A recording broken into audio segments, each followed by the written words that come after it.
कपिल जी, मैं आपको धन्यवाद देता हूं और ये फिल्म बनाने के लिए, ये वेब सीरीज बनाने के लिए बहुत बहुत धन्यवाद।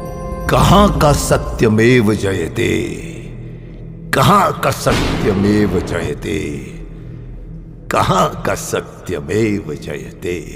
सुप्रीम कोर्ट के जजेस, हाई कोर्ट के जजेस जरूर इसको देखें और आत्मचिंतन करें कि भारत की न्याय प्रणाली कहां पहुंच गई है।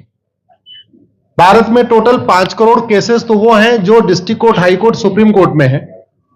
इसका मतलब 5 करोड़ परिवार न्याय की आशा में बैठा हुआ है। ऑन एन एवरेज एक परिवार में 6 आदमी रख लीजिए, तो यानी 30 करोड़ लोग न्याय की आस लगाए बैठे हुए हैं। 30 करोड़ का मतलब एक अमेरिका, 30 करोड़ का मतलब 15 ऑस्ट्रेलिया, 30 करोड़ का मतलब 7 कनाडा, 30 करोड़ का मतलब 1.5 ब्राजील। इतने लोग भारत में न्याय की आस में बैठे हुए हैं। और ये 5 करोड़ केस तो वो हैं जो district court, high court, supreme court में है। इसके पैरेलल हमारे देश में एक और जुडिशियल सिस्टम है, उसको कहते हैं तहसीलदार, एसडीएम, एडीएम, डीएम, कमिश्नर, जहां पे चकबंदी के मुकदमे चलते हैं। वो इस 5 करोड़ में काउंटेड नहीं है। जो तहसीलदार के यहां मुकदमा होता है, एसडीएम के यहां मुकदमा होता है, एडीएम के यहां होता है, डीएम के यहां होता है, चकबंदी अधिकारी जिसको सीओ कहते हैं, डीडीसी कहते हैं, एसओसी कहते हैं, वो एक इसके पैरेलल में है। और 5 करोड़ मुकदमे वहां पे भी चल रहे हैं। इसका मैं लाइव एग्जांपल देना चाहूंगा भारत की ब्लैक जस्टिस सिस्टम का। 1985 में जौनपुर में एक 10 बीघे जमीन का मुकदमा शुरू हुआ था। अभी वो सबसे नीचे पायदान पे है, जिसको कहते हैं चकबंदी अधिकारी। 1985 में मुकदमा शुरू हुआ, 2023 आ गया, लगभग 37 साल बीत चुके। 37 साल में यह नहीं तय हो पाया कि असली विल कौन सी है। 2 लोगों ने क्लेम किया, वो कह रहे हैं मुझे विल मिली है, वो कह रहे हैं मुझे विल मिली है। 37 साल में यह नहीं डिसाइड हो पाया असली विल किसकी है। अगर मान लीजिए आज डिसाइड हो जाए तो सीओ के बाद एसओसी, एसओसी के बाद डीडीसी, डीडीसी के बाद हाई कोर्ट, हाई कोर्ट के बाद सुप्रीम कोर्ट, यानी अभी 35 साल और लगेगा, 70 साल लगेगा। सेकंड जनरेशन मुकदमा लड़ रही है, ऑलरेडी सेकंड जनरेशन मुकदमा लड़ रही है। और इसी स्पीड से काम हुआ तो मुझे लगता है 3rd जनरेशन आके मुकदमा जाके तब जाके सुप्रीम कोर्ट पहुंचेगा। दूसरा एग्जांपल, एक ग्लेरिंग एग्जांपल आपको देता हूं।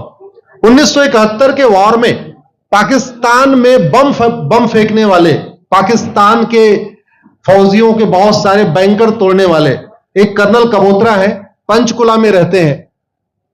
दुश्मनों को उन्होंने दांत तोड़ दिए। आज 2000 से उनके मकान पे किसी ने कब्जा किया हुआ है। 2023 आ चुका है, 23 साल में वो अपने मकान को नहीं छुड़ा पाए। अभी मामला पंचकुला की डिस्ट्रिक्ट कोर्ट में है, उसके बाद चंडीगढ़ हाई कोर्ट जाएगा, फिर सुप्रीम कोर्ट जाएगा। तो 23 साल में वो सबसे नीचे पायदान पे है। वास्तविकता यह है, अंग्रेज चले गए, अंग्रेजी कानून यहीं छोड़ गए, अंग्रेजी व्यवस्था यहीं छोड़ गए। यह व्यवस्था भारत में न्याय देने के लिए नहीं बनी थी। यह जो न्यायिक जुडिशियल सिस्टम था भारत में जो बनाया गया, वो केवल और केवल भारत को लूटने बांटने के लिए बनाया गया था। क्योंकि कानून वही चल रहा है, जुडिशियल सिस्टम वही चल रहा है, इवन हमारा ड्रेस भी वही चल रहा है। अंग्रेज काले कपड़े पहनते थे, हम भी काले कपड़े पहनते हैं। अंग्रेज जून के महीने में उनको गर्मी लगती थी तो 1 महीने छुट्टी करके इंग्लैंड चले जाते थे। आज भी हमारा हाई कोर्ट, सुप्रीम कोर्ट पूरे मई जून बंद रहता है। अंग्रेजों को क्रिसमस के टाइम में दिसंबर में छुट्टी मनाना जाना होता था, 1 महीने छुट्टी कर चले जाते थे। आज भी हमारी हाई कोर्ट, सुप्रीम कोर्ट दिसंबर में, क्रिसमस के टाइम में 15 दिन 20 दिन बंद हो जाती है। तो सोच वही है, किताबें वही है, व्यवस्था वही है, कानून वही है। तो स्वाभाविक सी बात है, जस्टिस होगा कहां से? जस्टिस कैसे होगा? हम 2023 में 1860 का इंडियन पिनल कोड लेके घूम रहे, 1861 का पुलिस एक्ट लेके घूम रहे, गवाहों के बयान 1872 के कानून से हो रहे। हमने सब कुछ वर्ल्ड क्लास कर लिया, लेकिन अपने जस्टिस सिस्टम को कंपेयर करने की कोशिश ही नहीं किया।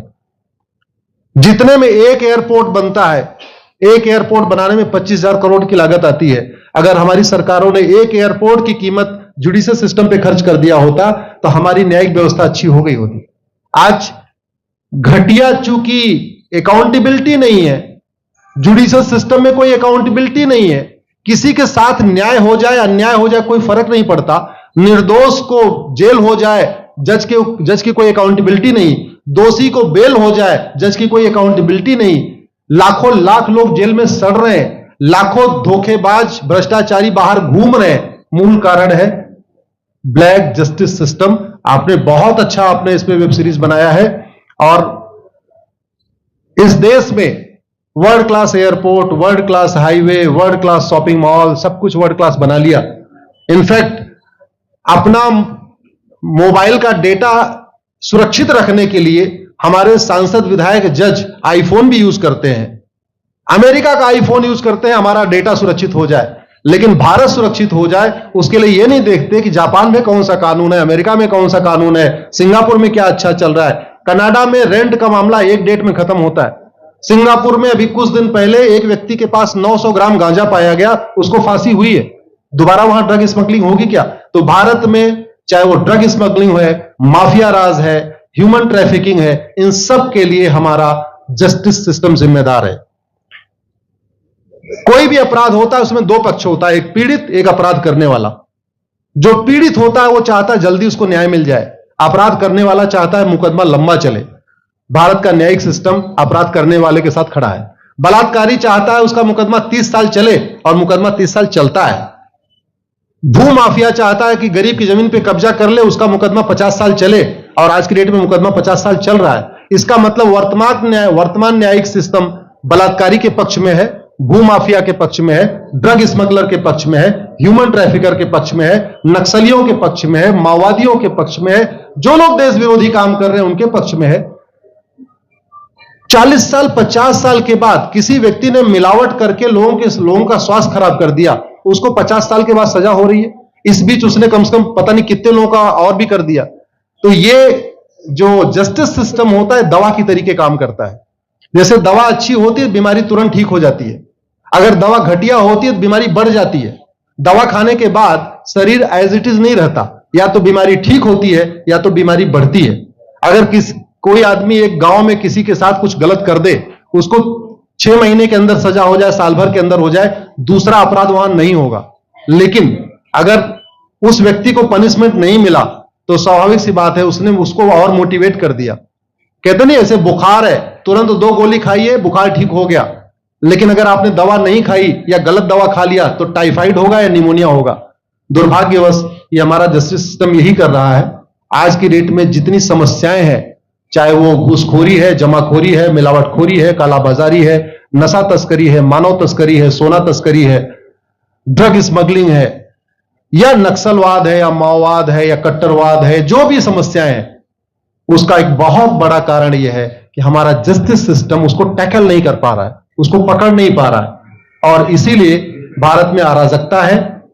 मैं तो इतने जानता हूं, ऐसी कोई बीमारी नहीं जिसकी कोई दवाई नहीं, ऐसी कोई समस्या नहीं जिसका कोई समाधान नहीं।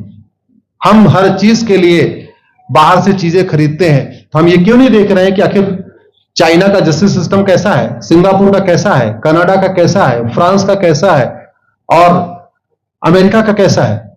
हम क्यों नहीं बेस्ट प्रैक्टिसेस उनकी अडॉप्ट कर लेते। दुनिया के कई देशों ने नार्को पॉलीग्राफ ब्रेन मैपिंग कानून बना दिया। मेरी बहन दीपिका नारायण बैठी हुई है, ये लगातार फॉल्स केसेस के खिलाफ, इनको मैं देखता रहता हूं, एक्टिव रहती है। एक कानून बन जाए नार्को पॉलीग्राफ ब्रेन मैपिंग और कंप्लेन पे अंडरटेकिंग ले लिया जाए कि जो कुछ मैं शिकायत कर रहा हूं इसके लिए मैं अपना नार्को पॉलीग्राफ ब्रेन मैपिंग कराने के लिए तैयार हूं, हजारों की संख्या में फेक केसेस खुद ही खत्म हो जाएंगे। आज की डेट में लोग जुडिशरी की लापरवाही के साथ साथ फर्जी केस से परेशान है, फर्जी गवाही से परेशान है, फर्जी एफआईआर से परेशान है, हजारों परिवार परेशान है। कई बार देखा गया कि जो फैमिली के केसेस होते हैं उसमें कितने सारे फेक केसेस भी आ रहे हैं। तो जो वास्तव में दोषी हैं उनको पनिशमेंट नहीं मिल पा रहा है, जो निर्दोष हैं उनके खिलाफ फर्जी केसेस हो रहे हैं।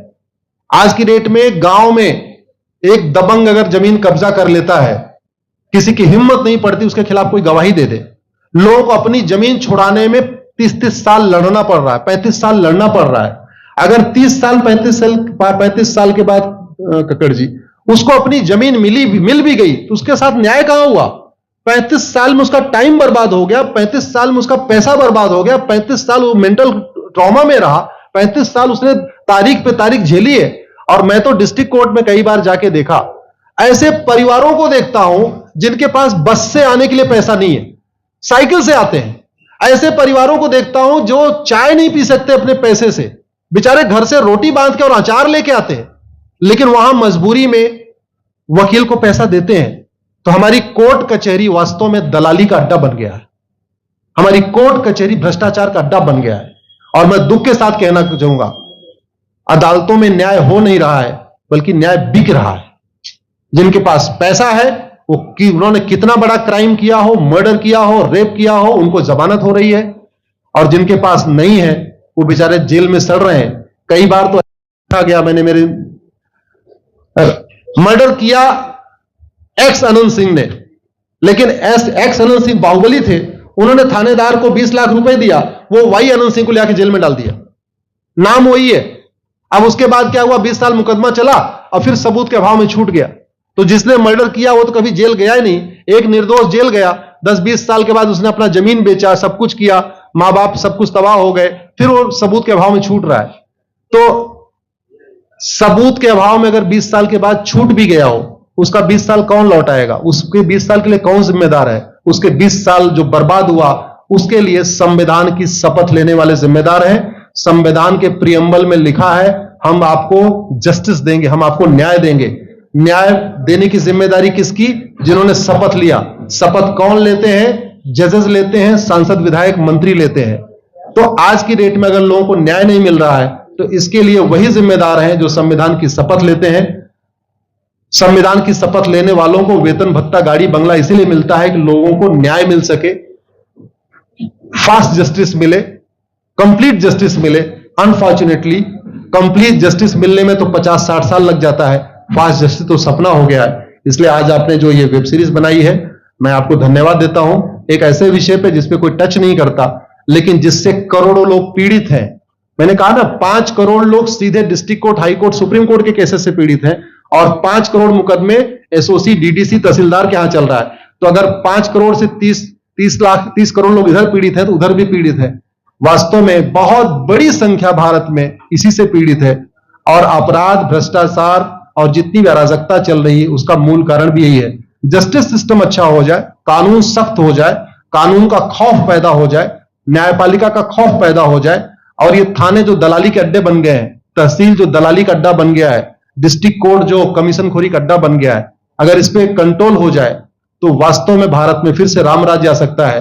अगर जुडिशियल सिस्टम अच्छा हो जाए, जो राम राज्य की कल्पना है, धर्म की जय हो, अधर्म का नाश हो, प्राणियों में सद्भावना हो, विश्व का कल्याण हो, मुझे लगता है उसको फिर से जीवित किया सकता है। आपने मुझे बुलाया कपिल जी, मैं आपको धन्यवाद देता हूं। और ये फिल्म बनाने के लिए, ये वेब सीरीज बनाने के लिए बहुत बहुत धन्यवाद देता रहता हूं। दीपिका जी लड़ती रहती हैं, इनको देखता रहता हूं। बहन नेहा जी आई हैं, ये अपने गानों से मुझे लगता है बहुत अच्छा आप लिखती हैं। और इसी तरीके से कड़वा सच आप लिखते रहिए, कड़वा सच गाते रहिए। लोग आज की डेट में, यंग जनरेशन कड़वा सच सुनना चाहती है। मीठे झूठ ने इस देश में शुगर, डायबिटीज पैदा कर दिया। भारत केवल लोग डायबिटीज से नहीं पीड़ित हैं, बल्कि हमारी व्यवस्था को डायबिटीज हो चुका है। और उस डायबिटीज को दूर करने के लिए नेहा राठौर जैसी बहनें जो सही बात कह रही हैं, दीपिका जी सही बात कह रही हैं। आप लोग जो है बहुत अच्छा काम कर रहे हैं। और आपने, कक्कर साहब, आपने बनाया वेब सीरीज, आपको विशेष आभार, धन्यवाद देता हूं। यही निवेदन करता हूं, इस वेब सीरीज को ज्यादा से ज्यादा देखें। और खास तौर पर अगर आपके जानने वाले कोई जज हैं, कोई आईएएस हैं, कोई आईपीएस हैं, मंत्री, सांसद, विधायक हैं, उनको भी एक बार फोन करके, व्हाट्सएप करके एक बार कहिए कि वो भी इसको जरूर देखें। क्योंकि अल्टीमेटली न्यायिक व्यवस्था बदलने की जिम्मेदारी उन्हीं की है जिनको वेतन, भत्ता, गाड़ी, बंगला, free air ticket, free rail ticket और वीआईपी व्यवस्था मिलती है। ये व्यवस्था उन्हीं को बदलनी है। जय हिंद, धन्यवाद।